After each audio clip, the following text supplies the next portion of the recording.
Good morning, everyone. It's Wednesday, June 17, 2026, and we're here for another post-cabinet press briefing. And I see the media is out in their numbers this morning. That tells you that someone special is here. And so I want to acknowledge the presence of our Deputy Prime Minister, the Honourable Dr. Horace Chang, our Deputy Prime Minister and Minister of National Security and Peace. DPM, the media loves you. You bring them, you pull them out. But equally as impressive, and I'm sure that's why you're here, is to also hear Senator the Honourable Aubyn Hill, or Minister of Industry, Investment and Commerce. He will be briefing you on the cement issue, because that's been one that's been in the public domain quite a bit. So you'll be hearing about that. He's been doing tremendous work there. I also want to acknowledge the Honourable Dana Morris Dixon. I've not seen you here in Post-Cab. Welcome to Post-Cab. He is the Minister of State in the Ministry of Education. I was putting in education. The Ministry of Industry, Investment and Commerce. We have space. All right, but it's good to have you here, Minister Seavray. It's not usual that we see you here, so it's very good to have you here this morning. I also want to acknowledge the permanent secretaries who should be here but aren't here. I want to acknowledge the teams from the Ministry of Industry, Investment and Commerce and also the Ministry of National Security and Peace who are here supporting the ministers. We have some student leaders, as always, here. I have Malik Harris, who's representing the National Youth Council of Jamaica, and Mr. Keshawn McGraw, President of the UE Guild, and other members of the executive of the UTEC Students Union.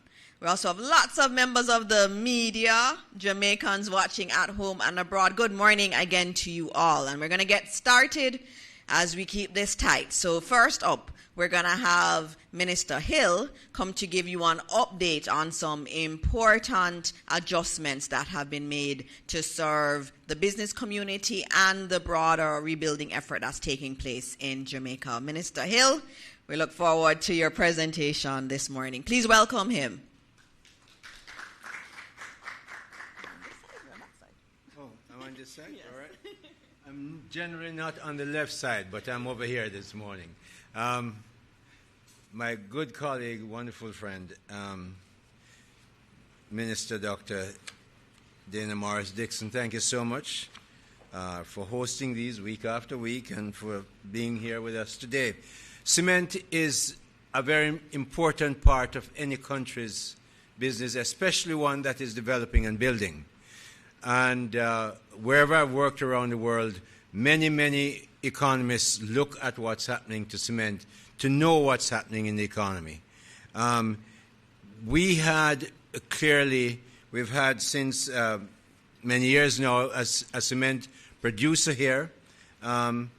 We realized that as a major investor in the country, and by now, last year, the year before last year, they put in between 40 and about $60 million US invested in Jamaica, a total now of well over $100 million US invested. So we have to have that production ability in our country as we build out our country. That, though, is not sufficient. We had to have a safety valve. So we gave one importer buying house, as you all know, the right to import up to 15% of the production capacity of cement company, even while cement company from time to time, when they close the factory, have to import, and we give them import amounts as well. Because of Melissa, after Melissa, in October, cement sales dropped to very small amounts. Nobody was building. We had to clean up the streets. I remember I was all over the country, all 7, 8 of them, looking at getting mom and pop shops back together. So cement demand really fell. It started to grow again near the end of November, and certainly into December, January. It grew a lot, much more than, frankly, many importers and producer expected. In addition to that, the cement company had just put in a new kiln right in February, March area. One of the conveyors brand new stuff they brought from Italy didn't work. It's a mechanical system. Even your fancy cars, sometimes when you pay all that money, sometimes it doesn't work. That didn't help. Then there was a rainy season that happened, and even the clinker that they dig out of the ground over there in Rockfort was too wet to make the kiln work. A number of things came together. Because of Melissa buying house, 4 warehouses, big warehouses in Montego Bay, lost their roofs, cement was lost, cement company had to step in to produce. So a number of things came together, and we had a shortage. People heard about the shortage. It began to sink into, I went out into the market myself, Clarendon and elsewhere. We had my technical people from the ministry. We checked with at least 16 distributors, and we realized what the shortage was. But out of that, we got market information. So we gave, cement company had to import more. Buying house came back into the market. Above their quota, they got additional amount. They started to import. And, of course, when you're importing cement, you can't always get what you want. You have to get ships. It's a complex arrangement. So when we got to that, we had to take extra steps. Cabinet, of course, with information that we got from the market, we had to look at compounding average annual growth rate, CAGR, and see how we project what cement demand will be. And out of that, we decided that after discussion at Cabinet, we're going to offer other importers apart from buying house. There were 3 or 4 others that the Cabinet approved that they could import various amounts of cement to make sure that the demand that now after Melissa is gone, people are putting on back their roofs, but they're not putting on metal roofs. Many of them are slabbing their roofs, more cement. You have to build back the houses, some of them that were blown down, more cement. You're building roads, sometimes roads and culverts need cement. So the demand was great. So we at Cabinet decided who we would give additional amounts to, and we did that, and therefore we know now that the demand supply equilibrium is coming back to normalcy. We know cement company has imported a lot more. The new importers are out there setting up their arrangements. So cement has become much less of a subject. The shortage has become, and we know that the supply is here to meet that demand. I must tell you, though, that the demand we're looking at does not have anything right now to do with NARA. When NARA comes in, there's going to be a whole different calculation, because big projects are going to need special amount of cement, and after the projects, those demands won't be there. So we have to put special arrangements, which we're thinking of, and we know largely what we're going to do with the NARA demand, but it's not in this allocation of imports. That's the broad outline. I'm willing to take questions, and of course, I'll answer details as you ask them. Okay? You take them afterwards. Thank you very much, Minister. All right. Thank you very much, Minister Hills. You've heard it. We deliberated this at Cabinet quite a bit, and Minister Hill and his team did a lot of work on this. And so the key thing to remember is that he's dealing with the shortage that we have seen, and he has given more allocations for importers to bring in cement, obviously high quality cement, and he'll be monitoring that. And so it's very good to have a minister who is that responsive to the needs of the business community and also households that are rebuilding. So thank you, Minister Hill, and thanks to your team. I want to acknowledge your permanent secretary who is here, Sansia Bennett Templar. Also want to acknowledge our CEO in the Ministry of Education, Mrs. Terry Ann Thomas Gale. She is here. I also see the new head of the Jamaica Information Service here. Good to see you. Giovanni Dennis is here also. And so I will move on to our next presenter. I like the efficiency. Yesterday at the Diaspora Conference, that's going amazingly well.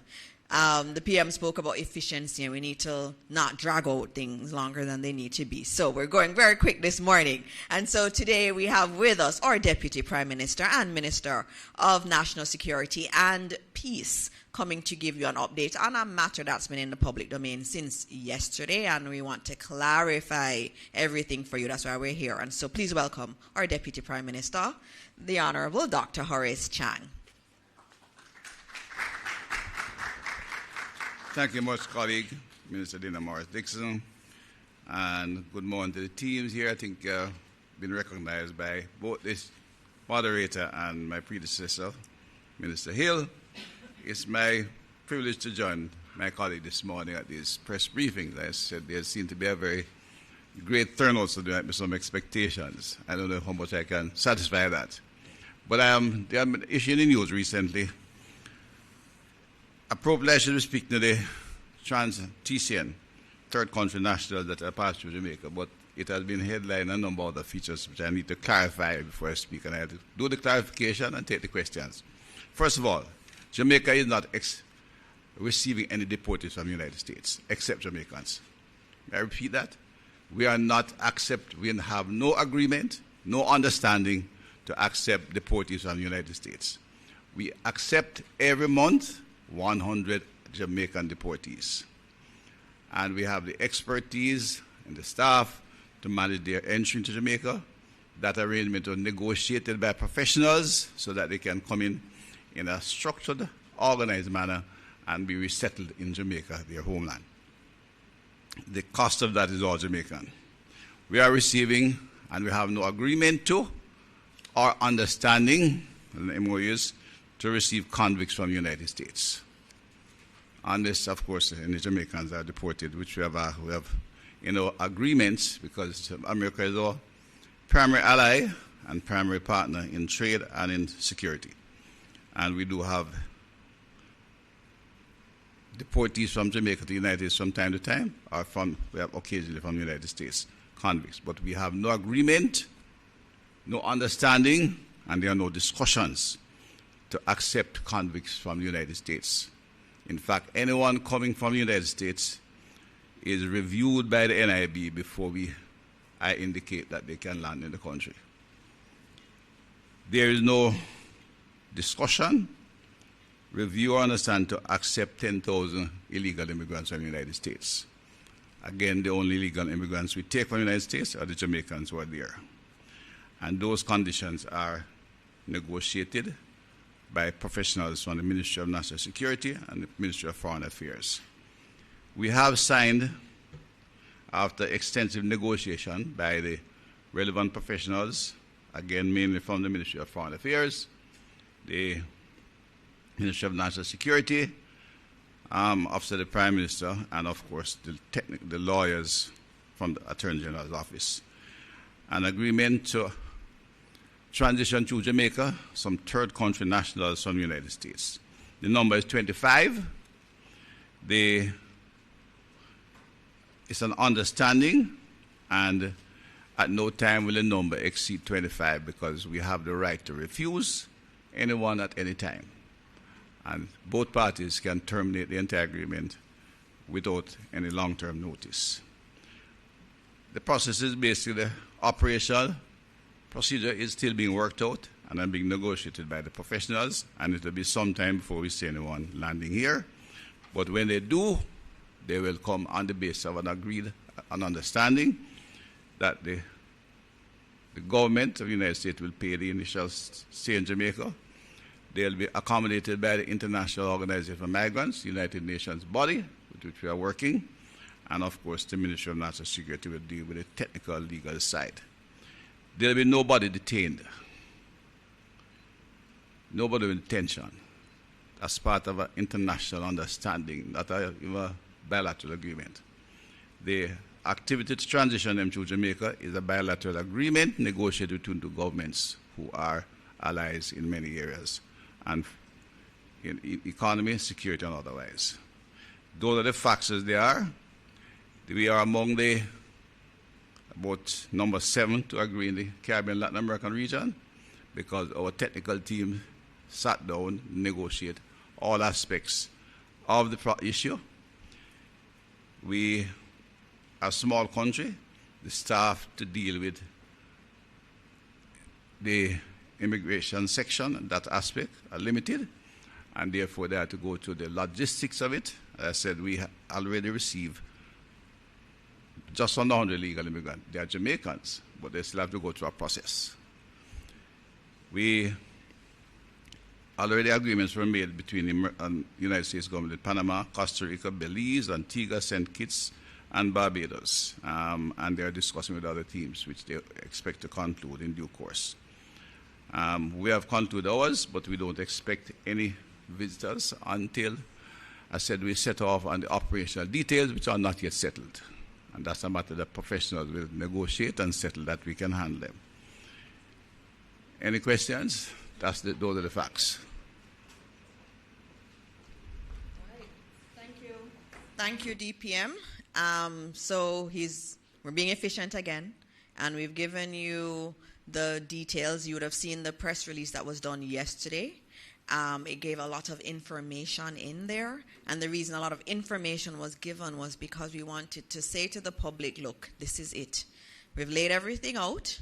This is what is there. It's not finalized. There's some operational details to be finalized, but we gave a lot of details. And so we're here this morning ready to take your questions. Remember, Minister Hill is also here on the issue of cement, which has been in the public domain a lot. He can take questions there also. So let's go straight to the questions this morning.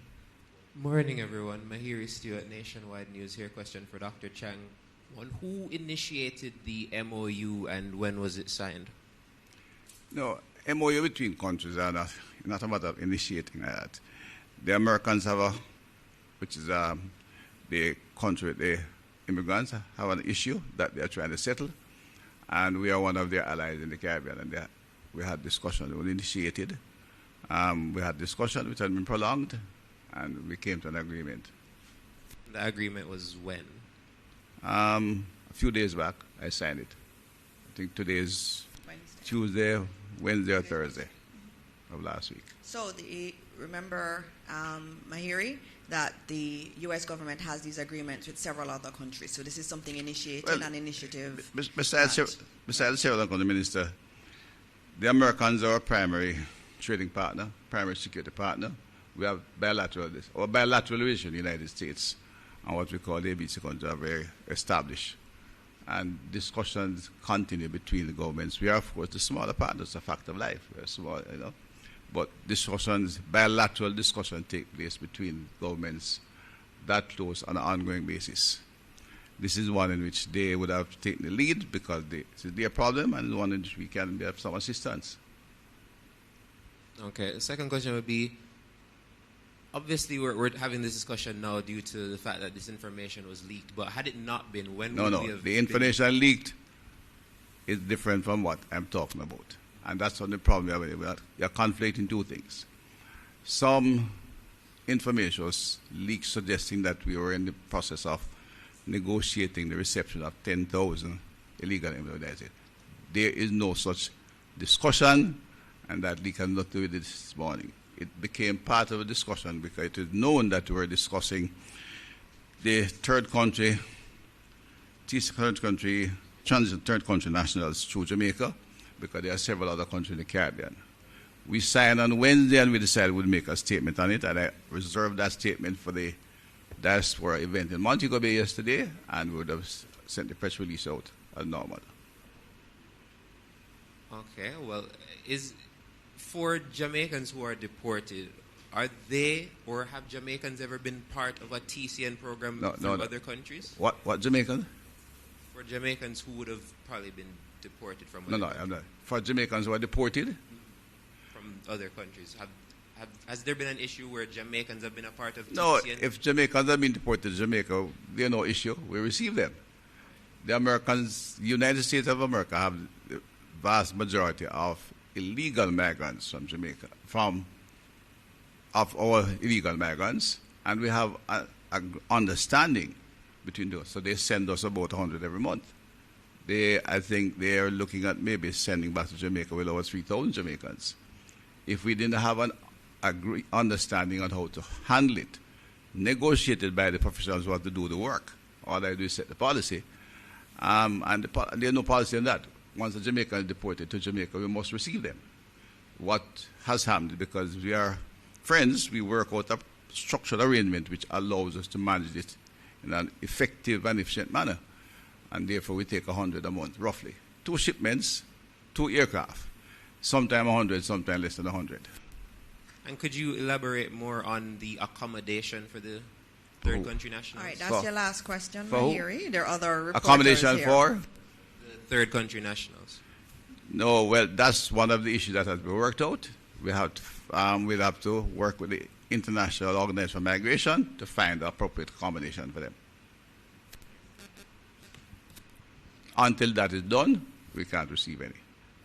Morning, Kimon Francis from the Gleaner. Just to clarify, the Gleaner at no point reported that 10,000 TCN illegal immigrants were coming to Jamaica. No. Not TCN, at no point. deportees. At no point. Question. No, don't confuse the thing.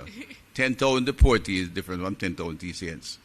They are not MOU deportees. They are not being detained. They are being transitioned to Jamaica, and they have to put in a comfortable place to stay.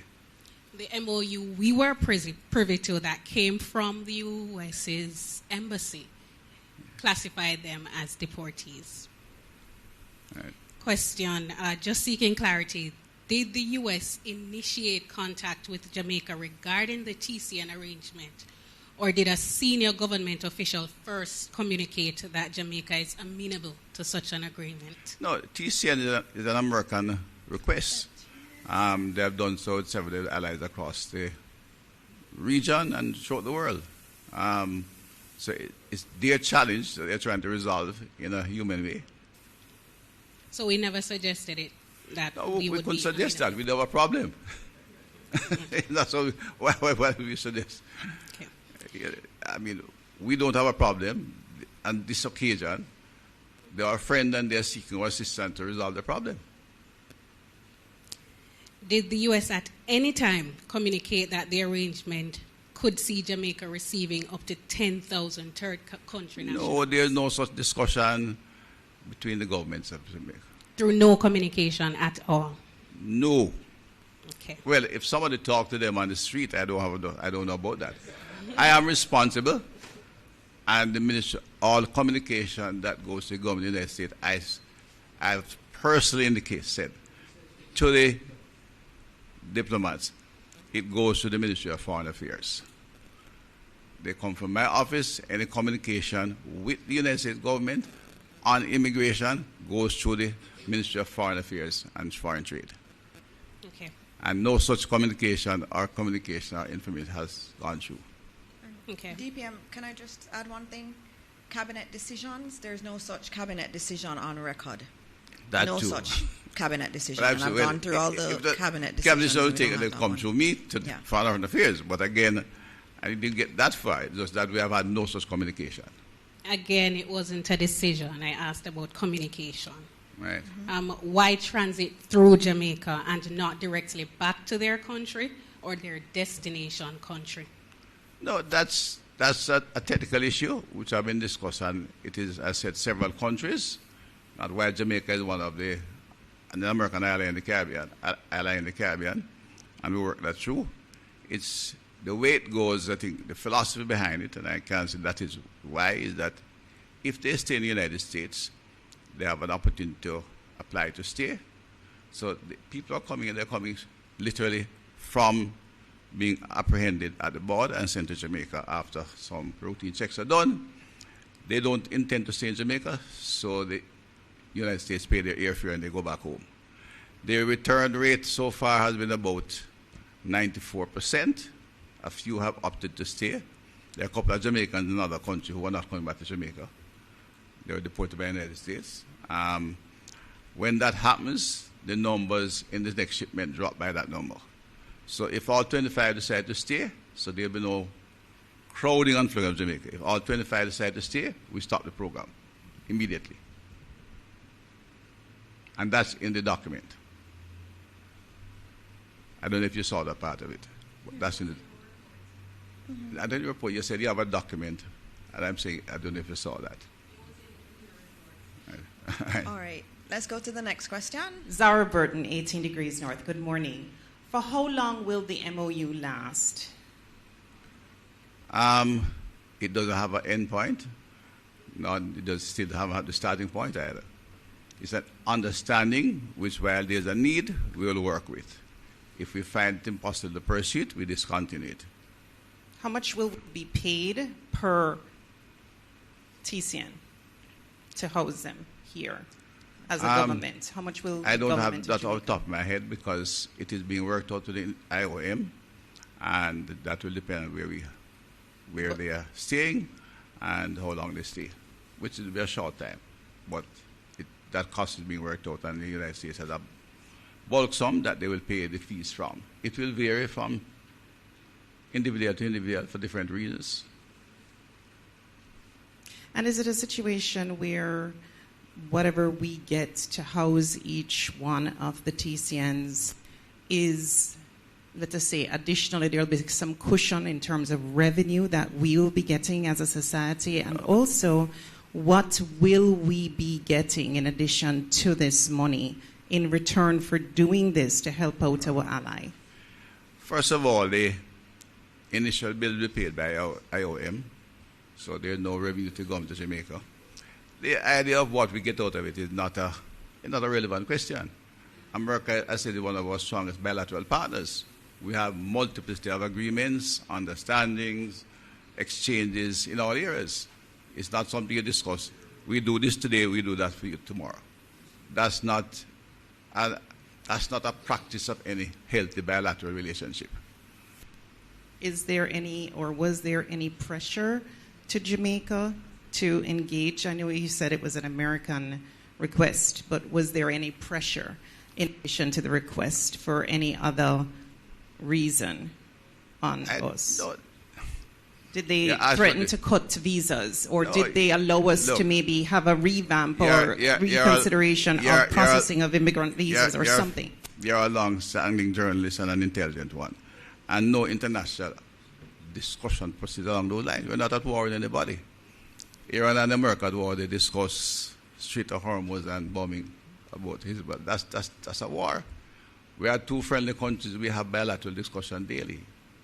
That kind of discussion doesn't take place in a healthy bilateral relationship. Reuters had this question: where from will the TCNs come? There are people who will be found in the United States illegally. What national? Do you have a cutoff on certain kinds of nationals or all kinds of nationals? One of the operational features for some of the Caribbean islands, just smaller than others, is that they are Caribbean nationals. But initial discussion, we were looking more that they speak English. They speak English. That's the criteria. Initially, that's not settled it in the operation, but that's that's our primary demand at this point. I think there's a question in front of you. I saw her hand go up first, and then we'll go back. And just confirming, it's a cabinet decision, you said, right, Minister? Which, the TCN? You said there was no cabinet decision. No, there was no cabinet decision on what was asked previously about the 10,000. Right, but I'm saying there was a cabinet decision in order to engage in this MOU? TCN, and that would have been discussed. All MOUs we have to inform cabinet. Yes. Right, so it was a cabinet decision ultimately, even though you, Minister, signed. Yes. Okay. That's how MOUs work. You have to take them to cabinet. I'm a creature of cabinet. Okay. It doesn't, anything I do on behalf of the government have to be approved by cabinet. As well as a creature of instruction that has to come from cabinet and the Prime Minister. Good morning, Adira Truth from Roots 96.1 FM. My question is actually to Senator Hill. The question, yes. Thank you very much for that. No problem. Yeah. You can come here. You know, like to display the question that I have a is, Minister Hill, in light of the challenges experienced by the cement industry in the ripple effects of recent supply disruptions, are there any measures considered to improve the sector's resilience and reduce the likelihood of future shortages, especially given Jamaica's vulnerability to hurricanes beyond temporary importation allowances? It's a good question, and thank you very much. There are, I was hoping that I could just leave, but clearly that's not going to happen. It's a good question because when you have one supply of anything in any country, there's always a question of, are you just giving one supplier the chance? Are you taking care of the demand and the customers in the country? And when you have a small country of relatively less than 3 million people, how many cement plants can you have? There are people who talk about it and who might even say we were going to put money into it. But as policymakers, as we have to discuss at Cabinet about the country, we have to have one manufacturer that is here. First of all, we have all the limestone we need and lots of clinker.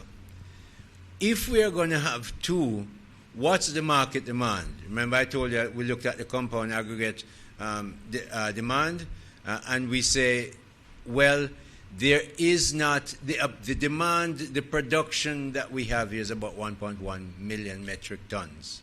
Normal situation, no hurricanes, none of those things. It's enough with a little bit of imports to take care of it. If you're going to put in a second plant, what is the economic break-even point for a cement plant?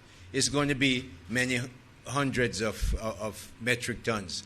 And therefore, if you put in that plant, aren't you going to have an oversupply where you're going to have a case where neither is sufficiently profitable to stay, and the very thing you're trying to protect, having a production facility in your country, goes away because you make a wrong additional production decision. So what we've done is we had one importer. We've added 1, 2, 3, 4 or so additional ones to make sure that there is a measure of competition. Now, when you're importing, I'm importing, two other people are importing, no matter how you tell us that we're friends, in the end, each of us want to make money. So there's a measure of competition in terms of the price being moderated. And at the same time, the supply is increased so that that area of supply demand equilibrium returns to normal. The issue of building a cement plant, we're going to have to see what NARA does. When NARA comes through, we all of us, I hope all of you in here, expect that there will be significant growth. Just the building. When you build, you have a truckman who is going to have, you're going to have a cement people, you're going to have craftsmen who get money. That money turns in the economy. We expect growth from it. When that new growth level comes, we then look again and say, well, is one plant enough for where we're going and where we have reached? At that time, a decision, a future decision, but I don't think we're there now, given the kind of analysis we've done in the market and the demand that we're looking at and the additional import quotas that we've given. Okay. Hi, good morning, everyone. Good morning, ministers. Sashona Small from the Gleaner. I have 2 questions or 3. To Dr. Chang, will the MOU that is signed to govern how we interact with the TNCs, will that be made public? Will the MOU? Yes, be made public. It's a public document. Yes, it will be public. It will be available to the public. We don't normally publish them, but it's available to the public. Okay. And can you tell us what is the latest, or give us timelines in place for the construction of the new modern prison? Yeah. That's still somewhere off, but it has nothing to do with the current status. The individuals who are receiving the United States will not be detained in any of our current. I'm just asking that question. But the prison itself is still, we are acquiring the property in St. Catherine, and it is somewhere down the road. It will not become it will not be one of the fast projects. It's a huge project. We're looking on the possibility of about $30 billion. In fact, I would say that the police, well, there are several police facilities we like to build before. We have had to make significant efforts to improve the conditions like we're doing for police in our prisons. The population is 3,100. We have space, but we have been improving a number of them for the specialized prisoners we have. So. I do have a question for Senator Dana Morris Dixon. The Justice Minister, Delroy Chuck, has said that Jamaica does not have a human rights problem. Is that also the government's position? Well, obviously, we are a country that believes deeply in human rights. That has been at the heart of our mandate. And even if you look in our manifesto from last year that we used to tell the public what we were doing, we actually wrote about human rights and how important human rights are in terms of this government. And I think if you look at our track record, that's been very clear that that is a guiding principle of this administration. So I believe this administration deeply, deeply believes in human rights, and I think we've been operating under that premise as an administration. And you see it in the institutions. The support for the institutions we've given human rights is important. And if I may ask a final question to Senator Aubyn Hill. Sure. Come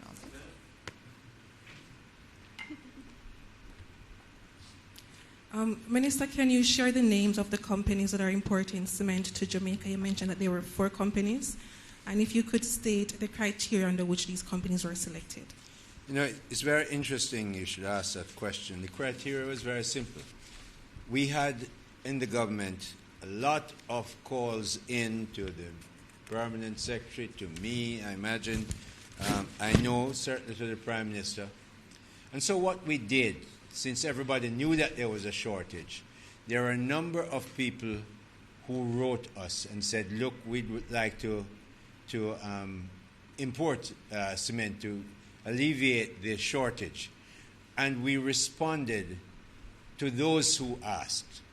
And out of that, we made, looking at the compounded annual demand that we're looking at, we decided that we will, for a short period of time, 6 months, and 3 of what we ordered, one of them, well, I'll give you Buying House, of course, got some more.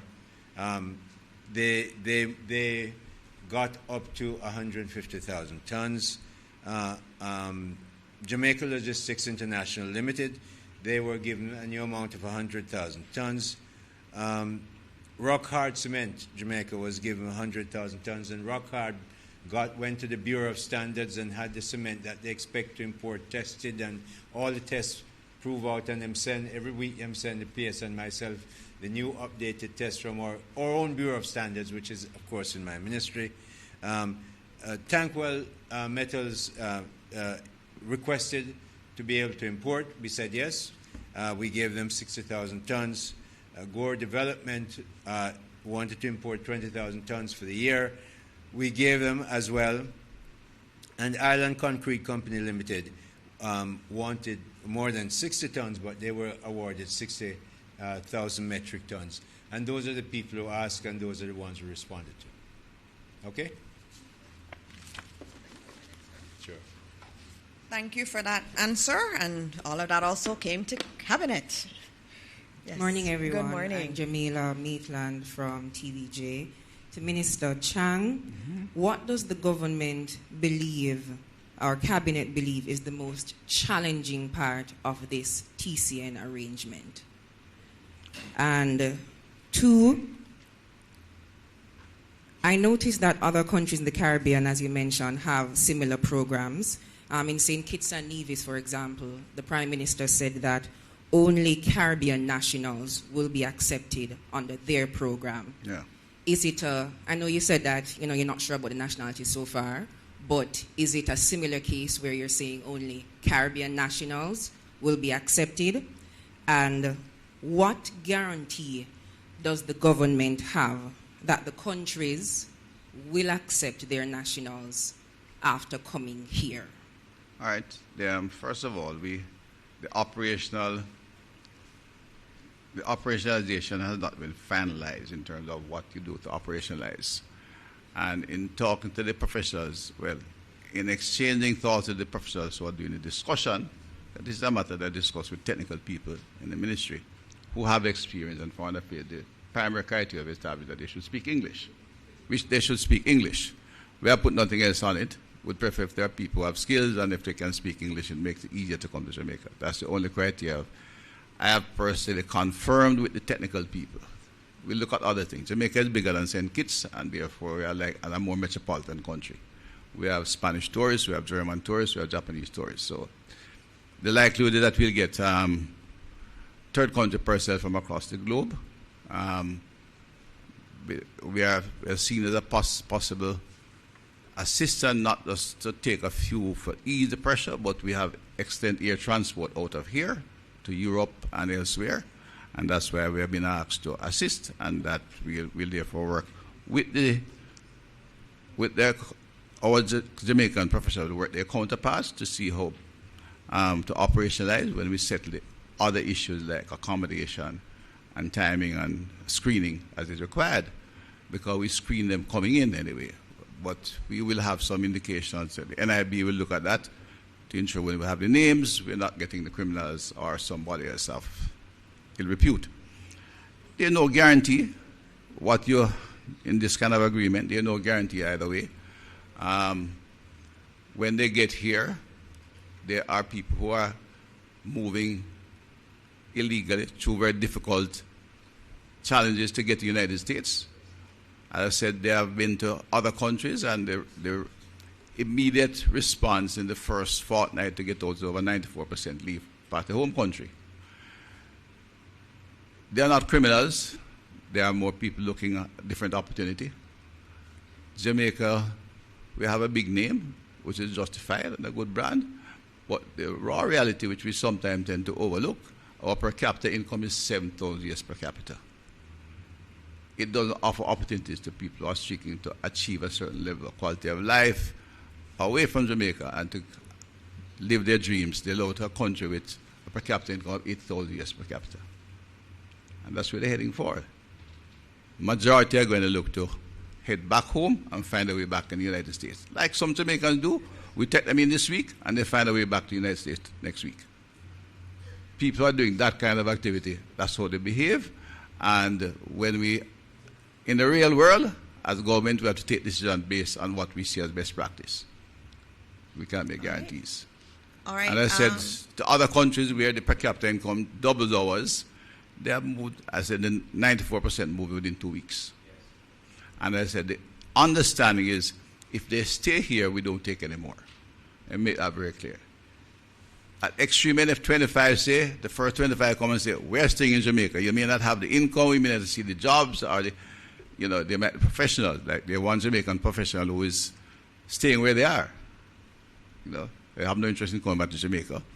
They get a job and they actually get a pace compared to Jamaica, but they want to stay there. They may say that. If 25 come, then the program stops.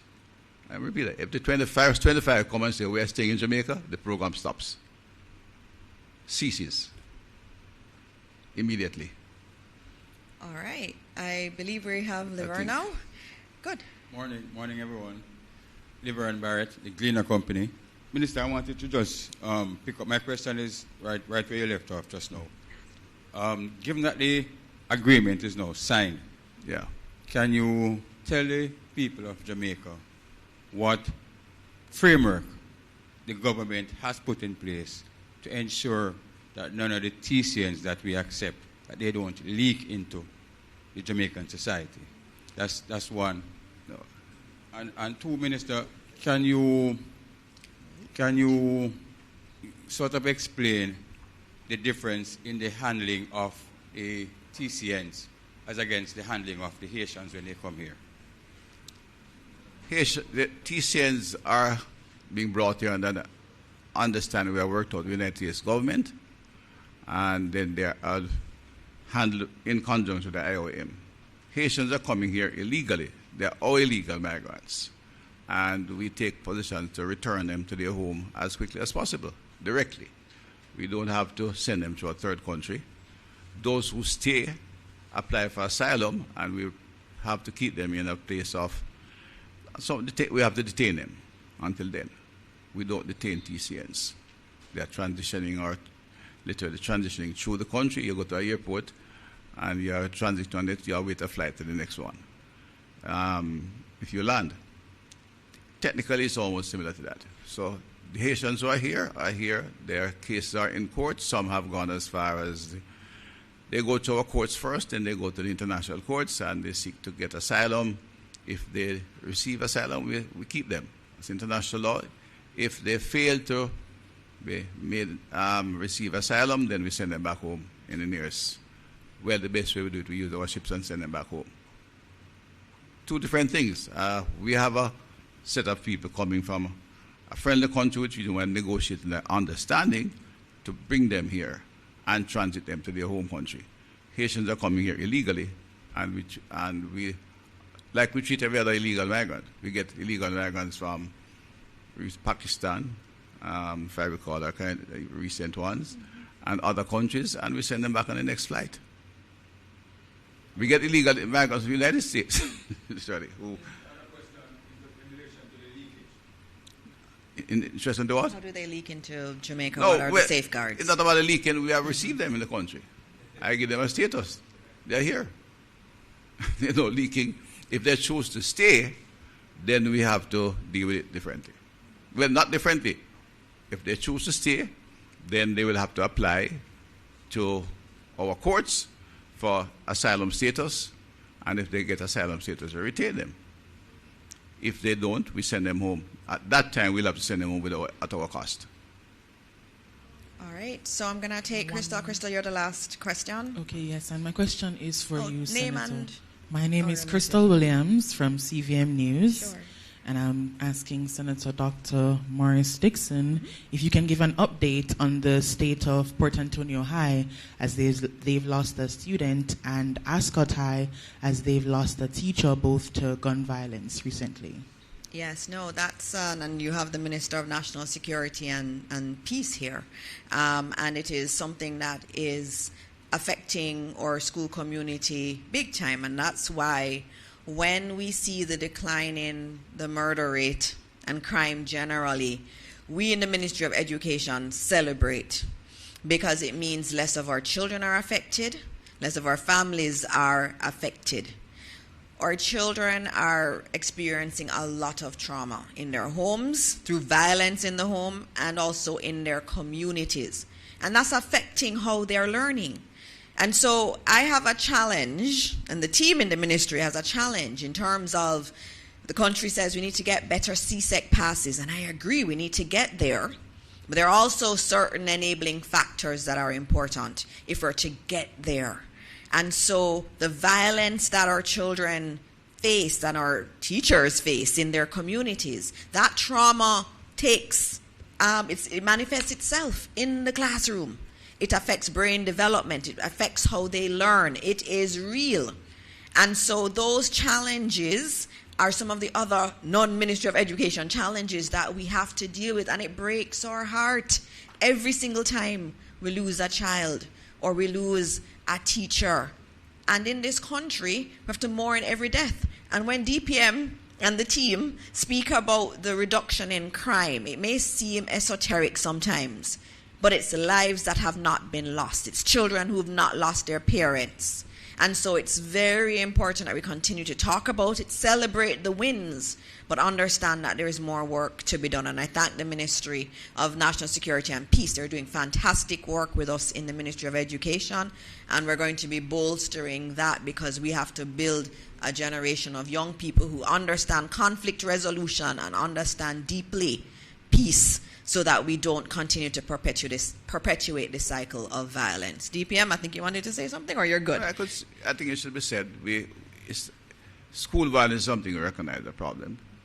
Besides direct violence, we also know that if a cultural change, as indicated in the report, violence report, which are done by a team of experts, commissioned by the Prime Minister, we have to take some steps to influence cultural behavior in Jamaica. And one of the principal areas we get that is in the schools.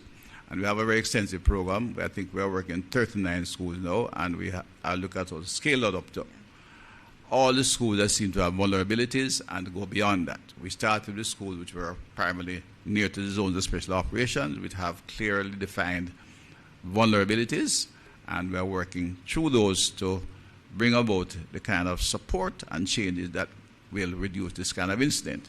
It's a major tragedy when you lose a teacher or a child in any of our schools, and the government views them seriously and is investing resources in there. Our case management program is one that has now seen as a accepted internationally as one of the better programs of intervention, which we are looking at scaling up in areas in order to reach the schools. The school resource officer is a police officer. It's not a matter of imposing police in the schools and locking out students and arresting students. He's a specially trained police officer to assist deans of discipline in the schools, but critical to work with our case managers to interface with the families who have been affected by this kind of trauma, and to ensure we can interface program or bring in program that will prevent the activity we're talking about, because in this case, the old Jamaican saying is still stands, prevention is better than cure. What we're doing here is to cure and prevent. All right, thank you. Thank you, DPM. And that was the last question that we're going to take for today. It's always very good to have you, DPM. Very good to have you, Minister Hill. Very good to have all the members of the media. You can stay back a little bit. I know some of you, I look on your faces, and I know you still have some more questions. We are staying here with you. Just as a wrap-up, this is a post-cabinet press briefing. You would have heard what was discussed in cabinet. The cement issue was a big one, and Minister Hill has given you indications that we have approved increased importation of cement, and that we're expecting that will ease the pressures in the market. We've even heard of the persons who need to do burials and having issues with that shortage. We've been listening, and we have acted on that one. In relation to the TCN issue, I know I heard a lot of the talk yesterday while I was at the diaspora conference, just people calling about it. As you heard from DPM, and I'm just closing out, these are U.S.-initiated agreements. Many countries have signed them. The United States is a good partner of Jamaica, has been for a long time. The teams negotiated this MOU for a long time, and they were back and forth for many months on it. Cabinet got it. Then after the negotiations, Cabinet deliberated for quite some time on it, and Cabinet approved, but we're not final. There are terms, as DPM has told you, that we need to finalize. Once those are finalized, we will come back to you and say to the people of Jamaica, this is what we expect to take place. For my post-cabinet notes, I have details here from our cabinet meeting that would be presented to you. I was preempted by someone yesterday, but we are, as always, coming to you with the details. That's why that press release was done yesterday, with a lot of details that usually bilateral agreements, you don't issue releases like that. But we felt it was important to clear the record and to tell Jamaica what it is that we are doing, and the fact that we truly believe we are acting in Jamaica's best interest. And so I thank you again for coming this morning, and we look forward to the next post-cabinet press briefing, where we will again make ourselves available to the media to answer your questions. So thank you, and as always, may God continue to bless this wonderful country that we call Jamaica. Goodbye, everyone, and I'll see you next week. Day. Thank you. The document I signed off on, it didn't have deportees in there. Yes. Just for information.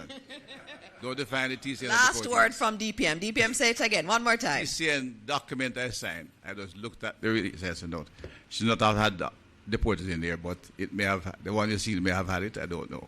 But I didn't approve of it. So right? The document he signed does not have the release word deportees. I have out here, sorry, I looked at the release. I didn't use deportees in there, they're not supposed to be. They are not deportees. All right. Thank you. Thank you, everybody. Have a good rest of the day. Thank you.